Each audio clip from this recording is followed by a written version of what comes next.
Greenland is quiet, not the peaceful kind of quiet, the kind that presses against your ears. Endless ice fields stretch to the horizon. Wind cuts across the surface like a blade. Temperatures drop low enough to make metal brittle.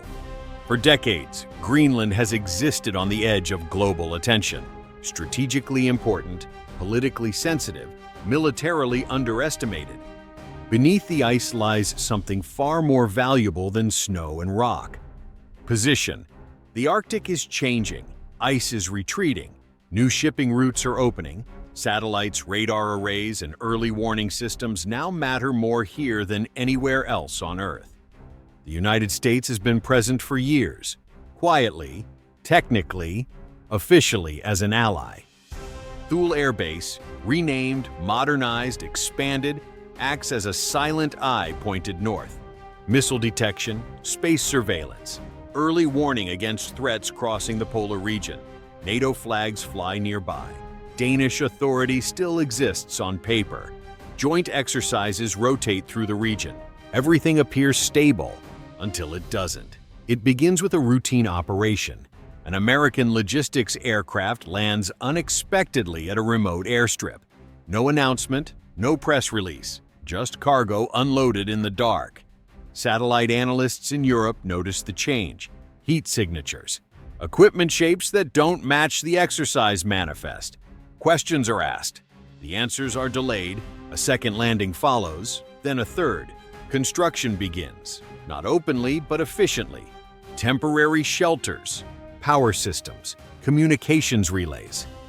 The official explanation comes late and sounds rehearsed. Upgrades, defensive modernization, routine adjustments. But the Arctic has taught its watchers one thing. Nothing here is routine. NATO command requests inspection access. The request is acknowledged, then quietly denied, not permanently, just postponed. Weather, safety concerns, operational security. Denmark raises objections. Diplomatic channels activate. Statements are carefully worded. No accusations, no threats. Yet something fundamental has shifted. Greenland is no longer just an outpost. It is becoming a piece on the board. And the board is very crowded. Trust erodes faster in the cold. NATO aircraft begin flying closer patrols. American radar systems adjust their sweep patterns. Both sides insist nothing has changed. Both sides prepare as if everything has. Joint exercises are quietly scaled back.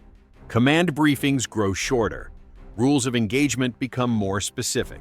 An incident occurs over the Greenland Sea.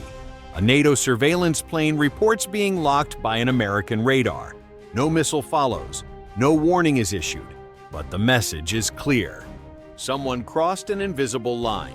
Emergency calls are made. Voices remain calm. Language stays diplomatic. Yet every word carries weight. The Arctic is unforgiving. A single miscalculation here doesn't lead to retreat. It leads to catastrophe. American forces reinforce positions under the guise of rotation. NATO responds with increased naval presence. Submarines slip beneath the ice, unseen, uncounted. No one announces these moves. They are meant to be noticed anyway. Behind closed doors, the arguments grow sharper. Who controls Greenland's defense? Who decides its future? Who holds the final authority when allies disagree? No one wants to answer those questions out loud, because the moment they are answered, the alliance fractures. Civilians on the island feel it first. Restrictions appear. Airspace closures, maritime advisories, supply shipments are delayed. Local officials are excluded from meetings. Greenland becomes quieter than ever, not because nothing is happening, but because everything is. The first shot is not a weapon, it is a decision. An American commander orders an exclusion zone around a newly established installation. The coordinates overlap NATO-recognized airspace. The order is legal, depending on who interprets it. NATO challenges the declaration. A multinational task group approaches the zone deliberately, slowly. Broadcasting identification. American forces respond with presence, not fire. Jets shadow each other through cloud layers. Naval vessels maneuver just close enough to be seen. No one blinks, because blinking first would mean backing down. And backing down here would redefine power across the Arctic. Intelligence reports flood in. Every movement is tracked, every signal analyzed, every silence dissected. The world watches, but doesn't intervene. This is not a war between enemies. This is worse. It is a conflict between allies who know exactly how dangerous each other can be. A mistake finally breaks the tension. During a nighttime patrol, a drone malfunctions. It drifts across the exclusion line. Automated defenses activate. A system does what it was designed to do. The drone is destroyed.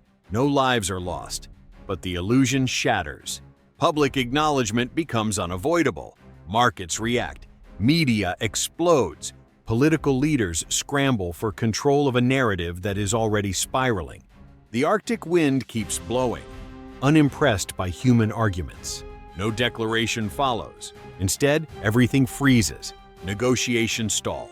Forces hold position. Neither side escalates, neither side retreats. This is the most dangerous phase. History shows that wars rarely begin with intention. They begin with momentum.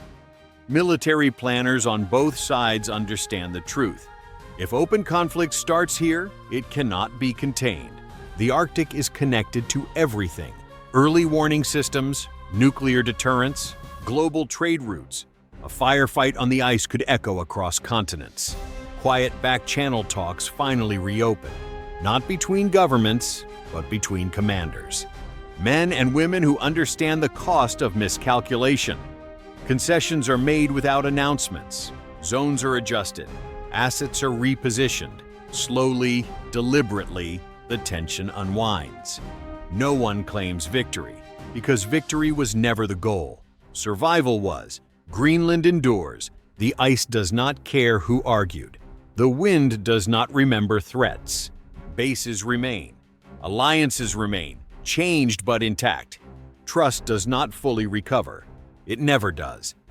Behind every future meeting, the memory lingers that even allies can stand on opposite sides of the same line.